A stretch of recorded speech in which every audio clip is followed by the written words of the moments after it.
This video answers 4 questions about critical capability gaps that undermine planning and performance management processes in global manufacturers, including what they are and how to resolve them. These gaps are common to the planning and performance management processes and applications shown on the screen. Resolving them provides the means to more effectively integrate these processes and thereby realize their full potential. These capability gaps are highly relevant to global manufacturers. They are exposed by increasing levels of complexity, which is a key focus of this video.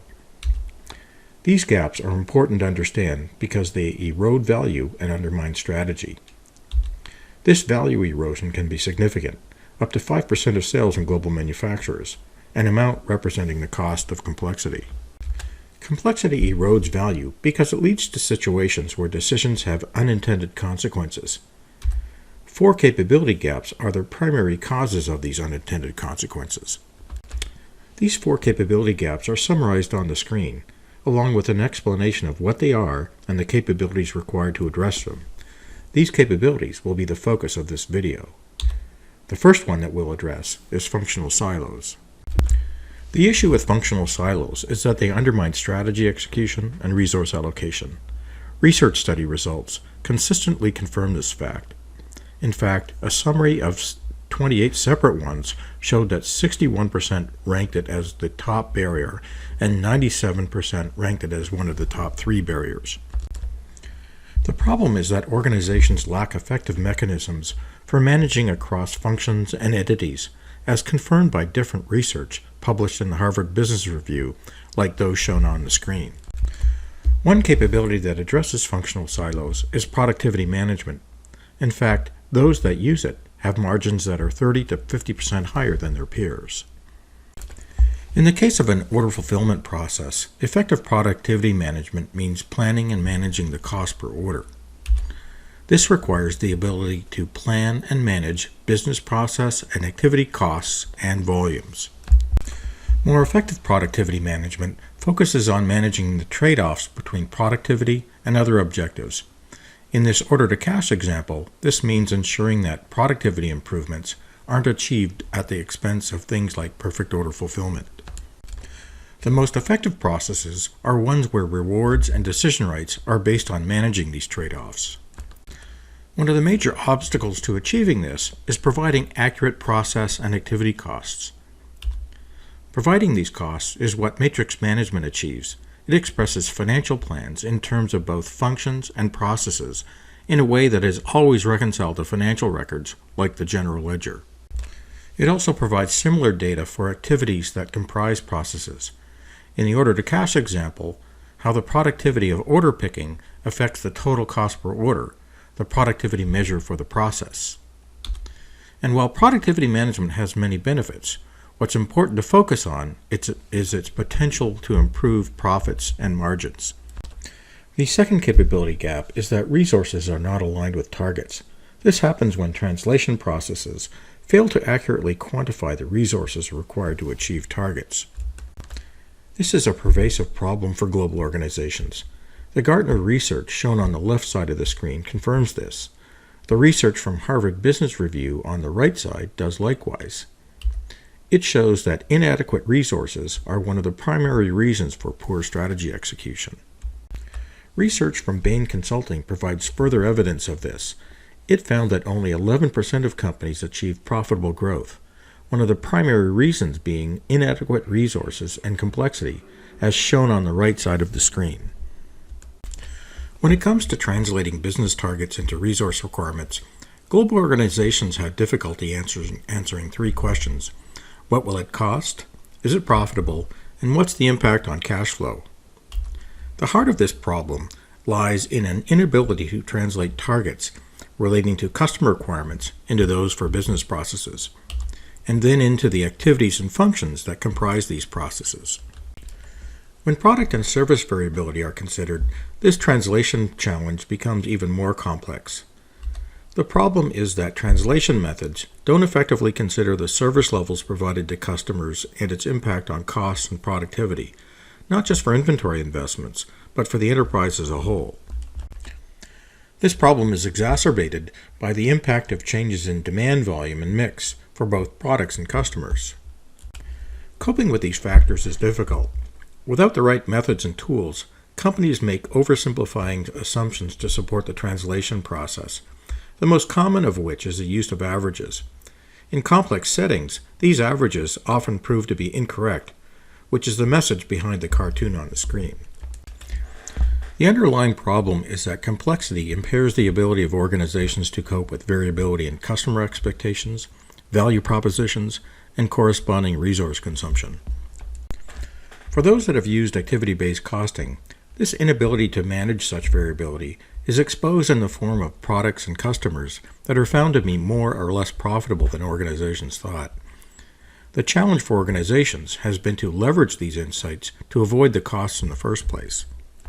This inability to avoid costs is a significant problem. 4 separate research studies confirm this. They show that 90% of organizations that undertake cost reductions can't sustain these reductions for more than 3 years. What's missing from organizations are formal mechanisms for coping with these complexities. The ability to plan and manage outcomes and trade-offs provides such a mechanism. What's shown on the screen are the trade-off measures for the order-to-cash process that were discussed earlier. Organizations need to connect targets for business process trade-offs with those for customers, customer segments, business units, products and product segments, and the enterprise as a whole. The real value of these frameworks is applying them to specific product and customer segments. It's this level of detail that provides the means to manage the aforementioned complexities. Of course, planning and managing this way requires more mature planning models, which is the focus of the next section. The third capability gap that we'll address is inaccurate models. As manufacturing complexity increases, effective financial and operational planning become highly interconnected. As such, the ability to effectively plan using fragmented planning models decreases. In complex settings, mature forms of strategic, financial, and operational planning processes, like those shown on the screen, cannot be done independently of one another. The same logic that drives supply chain planning is also required for effective scenario planning and cash flow forecasting. Enabling such processes requires prescriptive analytics tools that can support integrated scenarios, a term used to describe models that can support all these processes. Integrated scenarios are those that enable manufacturers to simultaneously answer all the questions shown on the left side of the screen. When reading through them, you'll see that they are all highly interconnected, which is the point of having one model. What's more, manufacturers must be able to answer these questions while also effectively coping with the types of changes illustrated on the right side of the screen. Prescriptive analytics tools have been used in supply chain planning for years. An illustration of such a supply chain model is provided on the left side of the screen. They provide the types of modeling logic shown on the right side of the screen. What's unique about these models is that this logic provides a realistic representation of a business from both financial and operational perspectives. What's different about mature forms of prescriptive analytics is that they are far more flexible than legacy supply chain optimization tools. This enables manufacturers to apply them in the types of processes shown on the screen. A key one being cash flow forecasting, because it is one of the most difficult processes to get right, which is why it is also a leading indicator of mature forms of integrated business planning. What's different about mature prescriptive analytics tools is their ability to explicitly connect these models to financial charts of accounts, cash flows, performance measures, and business process frameworks.